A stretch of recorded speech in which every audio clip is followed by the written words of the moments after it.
Hey, what is going on everybody, and welcome to Fantasia. For today, we're going to be jumping into another session of Epic 7. Now today, got some more Epic 7 World Championships Losers Bracket 2 for you guys. This time around, we're looking at Uigang and WinterWish, who again survived the first round in the Losers Bracket. Now they're trying to see who goes up to face Apocalypse in round number 3. So Uigang is starting off here with a first pick ML landing. We see the same pre-bans on both sides. Uigang and WinterWish both banning out the Lua and the Aola. Now WinterWish representing global server on the right side, following up with a really standard and generic picks that are very versatile overall. See Lilius and Handguy coming out as really good buffs and supports for the team, right? We got Vigor buff for the attack and defense, and we got Handguy with immunity, barrier, and an attack buff as well. He packs a cleansing skill in his kit that's actually pretty good into what Uigang's picking right here. So we got the Ocean Breeze Luluka coming out with her ice cream buff potential for the team, healing them up. Got that defense buff as well to help bulk up the members on her side of the field. Synergizes quite well with his Lionheart Sermia that's coming up, who's a defense scaling unit, so that defense buff will add to her damage output. Luluka also has really debilitating debuffs in form of a silence and a 2-turn blind, so that is going to be pretty difficult for WinterWish to overcome, except for the fact that he's already prepared for it with that MO Calric. Calric there being able to cleanse the debuffs after C. Lilius goes and procs the Luluka, who's going to cut ahead of him and use her skills, most likely. Now, with that interaction aside, we see Arwal coming out on WinterWish's side, very strong damage mitigation for the team. That escort buff is nothing to laugh at, especially coupled with very defensive buffs like barriers from Handguy and the Vigor buff from C. Lilius. Emma Bologna coming out on WinterWish's side, he seems really adept at dealing with this Emma Landy with his Bologna, who I believe is specially built just to handle this matchup here, and we saw in the past how much damage that Bologna can pack, right? It's insane. Para and Aiden getting picked up on Uigang's side. The Aiden is a fairly common pick into dark units like Bologna here, and we see the Para, which could actually prevent C. Lilius from buffing with that unbuffable, and the restrict on the Handguy could actually be pretty crippling as well, preventing him from cutting and getting the job done in terms of cleansing in time. Lethe, though, coming out on WinterWish's side, Lethe is really good at dealing with units like the Lionheart Sermia and Aiden, as well as the ML Landy. So this Lethe, if she is bulky enough, around 30k health, she could probably survive most things and last to at least get 1 kill off of her extra attack. See, Lily is going to start off the match though and push back this Aiden, provoking her. That's a pretty important one. You don't want Aiden to take the turn, even though Luluka can cleanse all of this with her S3. You essentially just want to make sure she is as far back as possible to give your Bologna some breathing room. We see the extra attack coming out from the Luluka. Look at that. The silences and the blinds already landing, and Handguy is going to go ahead and cleanse that. There's no more strips on the side of Uigang, so it is pretty safe to go for this right now. Get that immunity up, the attack buff for the Bologna, especially because she has that Vigor buff on her too, right? It's very, very dangerous now. This Bologna can pack quite a punch. Lethe is going to go for the Lionheart Sermia. You definitely don't want the Lionheart to be ripping an S3 into your team, especially with that Bologna right there who has her extra attack ready once her fighting spirit hits full. So Lionheart Sermia just going to bide some time hitting this C. Lilius, and most Lionhearts now are actually on this destruction set, so she's going to pack a lot of damage in her S1s. Okay, but we see the Landy countering there. She gets another hit. This is going to proc the Bologna, and thankfully Lionheart had already taken her turn, so you see she's about halfway down the combat readiness meter. ML Calric jumping up with Warhorn there to try to catch up and lap her, maybe get an S2 onto her, but she does have a speed buff, so she probably won't be lapped here.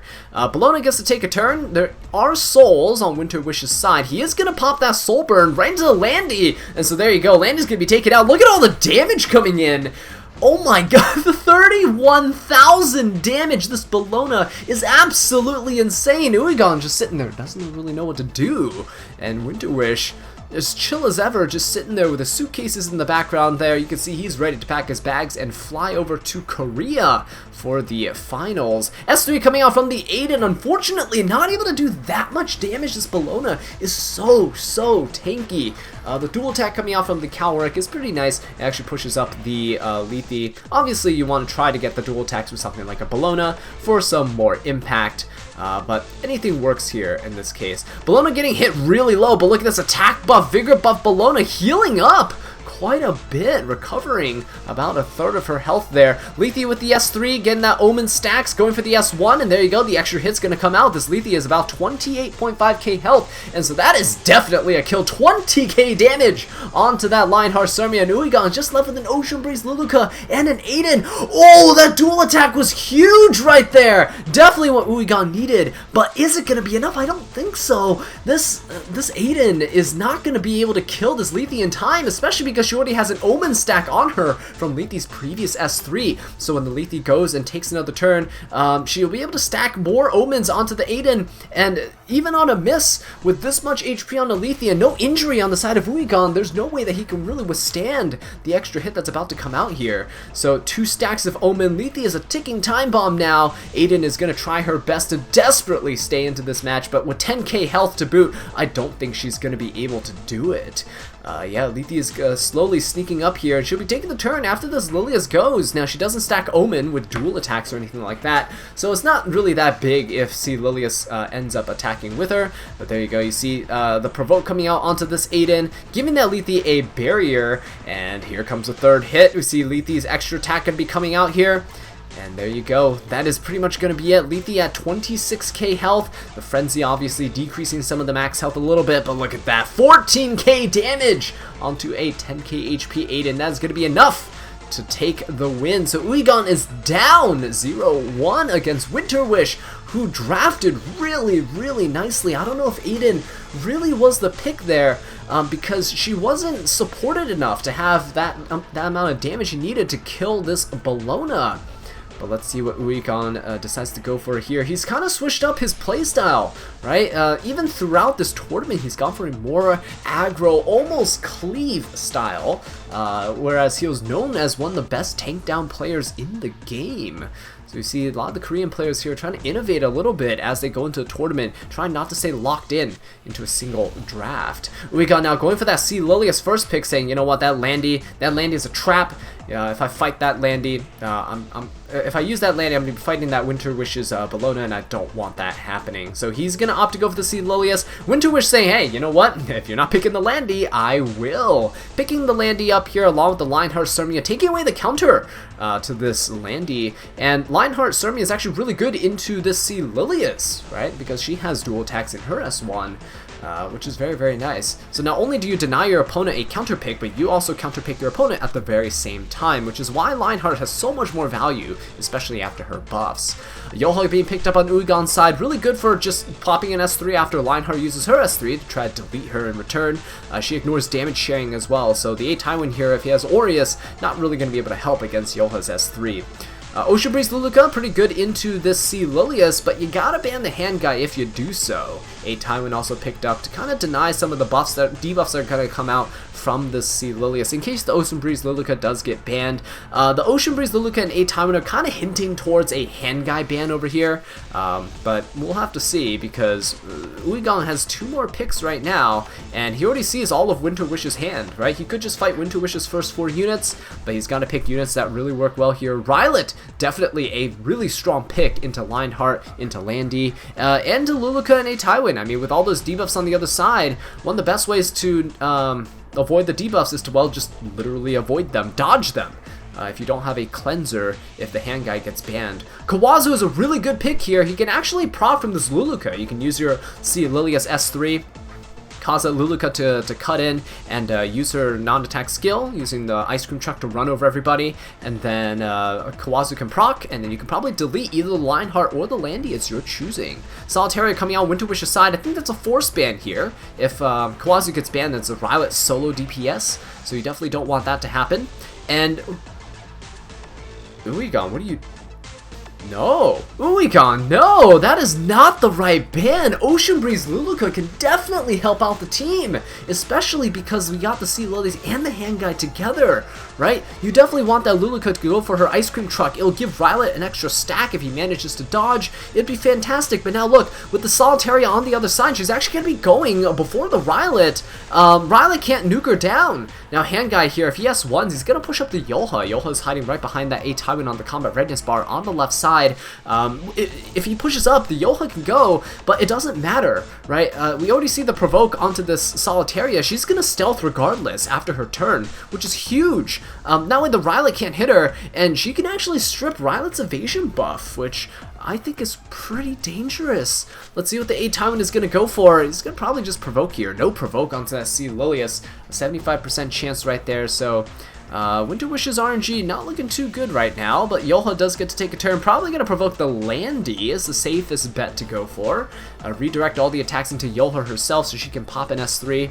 No counterattack coming in from this Landy. We do see a dual attack come out from the Lionheart Sirmia. Not really going to do all too much. In fact, the reflect damage is probably better for Uigang anyway. Oh, but Solitaria, the war criminal. You see Uigang flustered. His Rylet loses his very, very important first turn.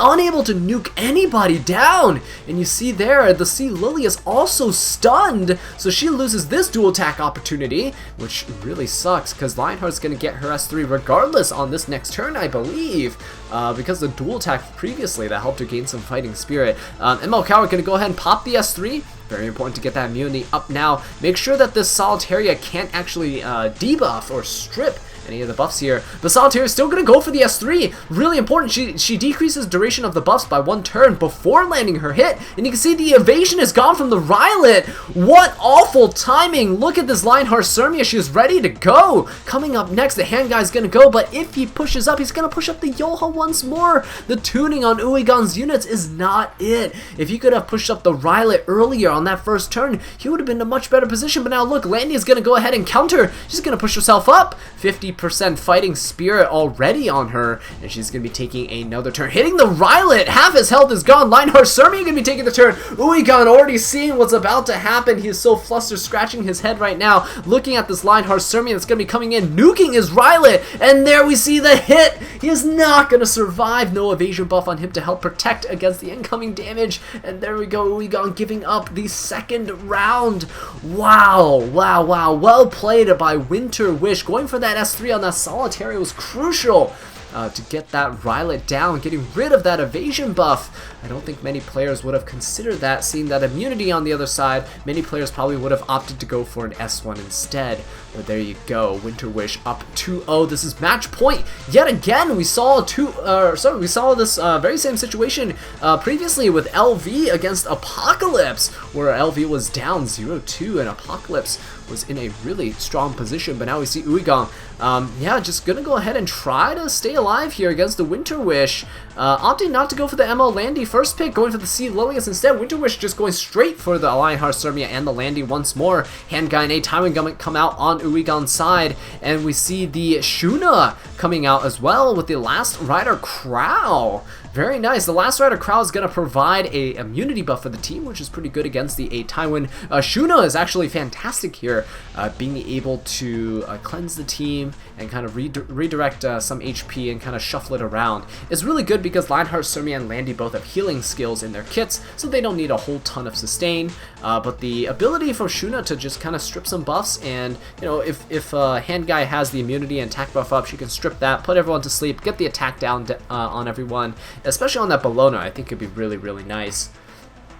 But yeah, at this point, WinterWish going for the APOC Ravi. I think she is going to be the ban here, because otherwise Dark Corvus is absolutely useless. But WinterWish probably expecting that. Perhaps he should be banning the Dark Corvus here, because if A Ravi's banned, Dark Corvus has the potential to just solo this entire team. Yeah, the Landy on the other side, the Lionheart, I don't think they'll have enough damage output if things go well for Uigang here. Yeah, Malbolona gonna go ahead and get banned out, and that is perfectly fine. Although I really think the Dark Corvus should go. The Bologna could actually fuel your Lionheart Sirmia with her S2 kind of passive, right? But WinterWish, I guess, knows the power of Bologna. His own is built so strong. So let's see how this plays out. I want to see that Dark Corvus solo, right? Uigang, come on, don't fail to disappoint, man. You got that Dark Corvus on your side of the field. The man, the myth, the legend. To see Lilia's going to open up with an S3. Everyone has attack down over here, and Crow actually gets provoked, so Shuna has to do the cleansing right away. Right, getting the barrier onto everybody and cleansing the 2 debuffs on the entire team. A Tywin could potentially rip an S3, but the thing is, Landy can't get stunned here, and I don't think A Tywin's built with enough effectiveness to reliably debuff this last Rider Crow, but he's gonna go for it anyway, see if he can get some stuns out. No immunity out for the team just now, and it's a perfect time to do so. Ooh, getting a defense break is huge onto this LRK, but look at that, the Landy is gonna go ahead and counter and get a little salvo going. That is kind of bad for WinterWish though, because look at that Dark Corvus going to be getting those stacks up.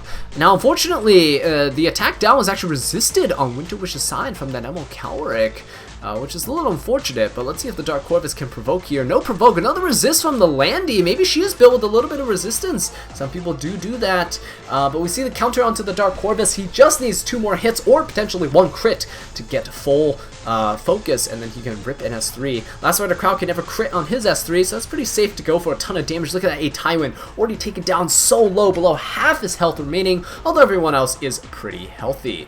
We see a dual attack coming in with the A Tywin, which is not great. Lionheart Sirmia gonna go ahead and proc her passive, and now Dark Corvus is 1 focus stack away from getting his S3.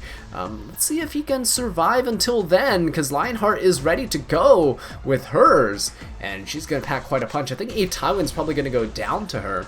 Let's see. Landy is going to be taking the turn here. She is 75% fighting spirit. There we go, 100% now. Got a little bit of healing coming in. Some salvos. Ooh, that is going to hurt quite a bit. Look at this A Tywin already almost dead. 700 health. How is he going to do this? He needs to make sure this Landy doesn't counter. If she does, she can push up. She has an S3 ready, and I don't know if this Dark Corvus can actually survive a Lionheart S3 and a Landy S3. She's gonna counter, pushing up here, getting a salvo. That's huge. Extra free damage. Look at that. A Tywin's already gone. No damage mitigation on the side of Uigang, and the Sea Lilius and Handguy are both looking really, really weak already. Another Elber's Ritual Sword coming out. Landy gonna be countering. Is she gonna salvo? She's not, but look at this. S3 gonna be coming out right here. I think Dark Corvus is done because the Lionheart Sirmia can actually cut right afterwards. Wow, I think Uigang is, I think it's over. I don't think Dark Corvus can do this. 14k damage onto Dark Corvus. Here comes the S3 from the Lionheart Sirmia. She has a defense buff. She's really low on health, about 13k HP, probably on destruction set. Let's see what WinterWish is able to do with this Lionheart. Oh, no, that is gonna be it. 16k damage, even more damage than the Landy's S3 coming out there onto that Dark Corvus, and it's over. WinterWish, look at him. He's just stoic, standing there. No emotions whatsoever. There it is. There's the sigh of relief. He managed to do it. Another 3-0 in the Epic 7 World Championships right here. So, with that being said, guys, thank you so much for watching this video. I really do appreciate it. If you enjoyed it, please leave a like and subscribe for more Epic 7 content. And until next time, take care.